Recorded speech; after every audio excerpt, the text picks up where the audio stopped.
Galit na galit ang China sa pag-ataking ginawa ng Amerika. China kasi ang totoong talunan sa gyerang ito dahil bilyong-bilyong dolyar ang investment ng China sa Venezuela para sa oil at natural gas. Naglaho lang yan ng parang bula. Hindi lang China ang galit na galit, pati si Russian President Vladimir Putin illegal daw ang pananakop ng Amerika. Grabe si Putin yung pananakop ba ng Russia sa Ukraine, hindi ba yan illegal? Dito nanawagan nga ang China at Russia ng immediate release kay Maduro. Kaso papaano pag hindi pinakawalan? Manghihimasok ba ang China? Yun ngang pangako ng China ng protection, wala na naduwag na. Sa isang post pa sa X, paper dragon kasi ang China at Russia. Puro yabang lang at alam yan ng US na walang gagawin ang China sa gerang ito dahil duwag sila, kaya inatake ng Amerika ang Venezuela. Venezuela nga ang pinakamayabang bansa pagdating sa oil o langis. Pero bakit hirap na hirap ang mga Venezuelan sa pamumuhay? Sobrang taas ng inflation at mga bilihin, sobrang taas ng poverty rate o kahirapan dahil imbes na Venezuelan ang makinabang sa oil at gas, China ang nakikinabang dyan. China na pupunta ang lahat ng yaman ng Venezuela dahil nga sa sabwatan ni Maduro at Xi Jinping. Yan ang nilinaw ni US Secretary of State Marco Rubio.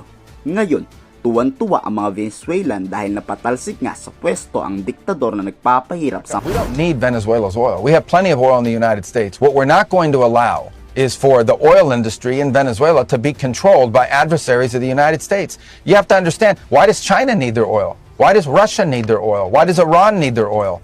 They're not even in this continent. This is the Western Hemisphere. This is where we live. And we're not going to allow the Western Hemisphere to be a base of operation for adversaries, competitors, and rivals of the United States. Benefit the people of Venezuela. Why have 8 million people left Venezuela? 8 million, the single largest mass migration probably in modern history, left Venezuela in 2014 because all the wealth of that country was stolen to the benefit of Maduro and his cronies in the regime, but not to the benefit of people of Venezuela. You know, Pinagbantaan naman ni Trump ang lahat ng manggugulo sa Venezuelan conflict.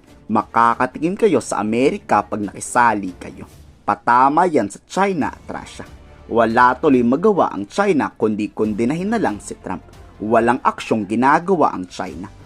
Paratang tuloy ng Foreign Minister Secretary ng China, wala raw karapatan ang US na illegal arestuhin si Maduro. Hindi daw pulis ang Amerika at hindi daw judge para akusahan si Madurong drug lord. Aba, parang naging protector pa ng droga ang China, no? We never believe that any country can act as the world's police, nor do we accept that any country can claim to be an international judge. The sovereignty and security of all countries should be fully protected by international law. China has always opposed the use or threat of force in international relations and opposes imposing one country's will on another. China is willing to work together with the international community to firmly uphold the UN Charter, safeguard the bottom line of international morality, uphold the sovereign equality of all countries, jointly maintain world peace and development, and jointly promote the building of a community with a shared future for mankind. Kapal din talaga ng China magsabing wag gamitin ang dahas. Kayo nga anong ginagawa nyo sa water cannon sa West Philippines? Hindi ba dahas yan?